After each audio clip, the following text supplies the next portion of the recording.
బిస్మిల్లాహిర్రహమానిర్రహీం. మిత్రులారా, అస్సలాము అలైకుం వరహమతుల్లాహి వబరకాతుహు. దైవం మనందరిపై శాంతిని కురిపించును గాక.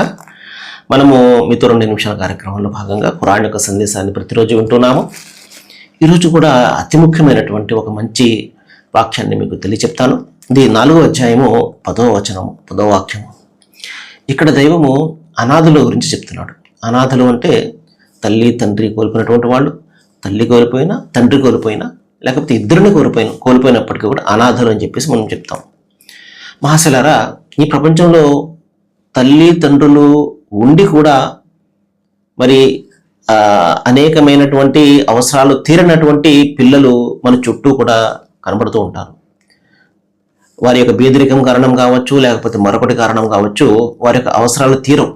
ఏమండి, అలాగే ఇరువురిలో ఒకరు కోల్పోయినా అంటే తల్లి తండ్రులు కూడా కోల్పోయినటువంటి బిడ్డల యొక్క పరిస్థితి ఏ విధంగా ఉంటుందో ఒకసారి ఆలోచన చేయండి మహాశిలారా. ఏ విధంగా వారి యొక్క బాల్యం గడుస్తుంటుంది. తల్లి తండ్రి ఉన్నటువంటి బిడ్డలను చూసి, వారి యొక్క ముద్దు మురుపాలను చూసి ఆ బిడ్డ యొక్క మనసు, ఏది అనాథ యొక్క మనసు ఎంత బాధపడి ఉంటుంది, ఎంత వ్యాకులత చెంది ఉంటుందో ఒకసారి ఆలోచన చేస్తే మనకు తెలుస్తుంది.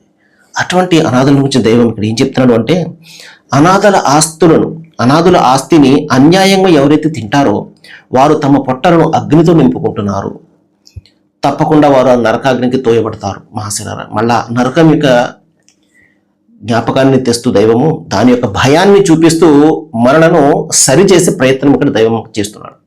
ఎందుకు ఒక భయాన్ని మనము ఎవరికైనా చూపిస్తాను అంటే, రాబోయే ఆ పరిణామం నుండి తమను తాము రక్షించుకుంటారేమో అన్న ఒక ఆలోచనతోటి. మహాశిలారా, చిన్నపిల్లలను చూడండి, మనము చెప్తాం అక్కడికి వెళ్ళకమ్మా, అక్కడ భూచి ఉన్నది లేకపోతే ప్రమాదం ఉన్నది అని చెప్పేసి మనం ఎందుకు భయపడతాము? ఏమో బిడ్డ అక్కడికి వెళ్ళిపోయి ఏదైనా ప్రమాదాన్ని కొని తెచ్చుకుంటాడేమో అన్న ఆతృత కదా మనకు.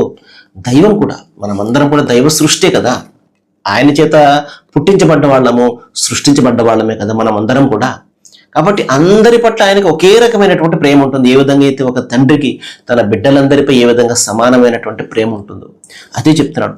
ఎవరైతే అనాథల యొక్క ఆస్తులను రక్షించే ఎవరైతే గార్డియన్స్ ఉంటారో, సంరక్షకులు ఉంటారో, వారు వీరేం చేస్తారులే అని చెప్పేసి తమ ఆస్తుల్లో కలుపుకొని తినేసేవారు ఆ రోజుల్లో. ఇప్పుడు కూడా మనం చూస్తుంటాం కదా, అనాథల యొక్క ఆస్తులను వారి యొక్క ఆరణ పాలన చూసి నెపంతో ఆ ఆస్తులను కబలించే వాళ్ళను, తమ ఆస్తుల్లో కలుపుకునే వాళ్ళని మనం ఎంతో మందిని మనం చూస్తూ ఉంటాం. దైవం వారికి హెచ్చరిక చేస్తున్నాడు, జాగ్రత్త, ఎవరైతే అనాథల ఆస్తులను ఎవరైతే తింటారో వారు తమ కడుపులను అగ్నితో నింపుకున్నట్టే, జాగ్రత్త, నరకానికి పోయే వాళ్ళే వీళ్ళు అని చెప్పేసి దైవం ఇక్కడ భయపెడుతున్నాడు. సర్వేజన సుఖనభవంతు. Thank you very much.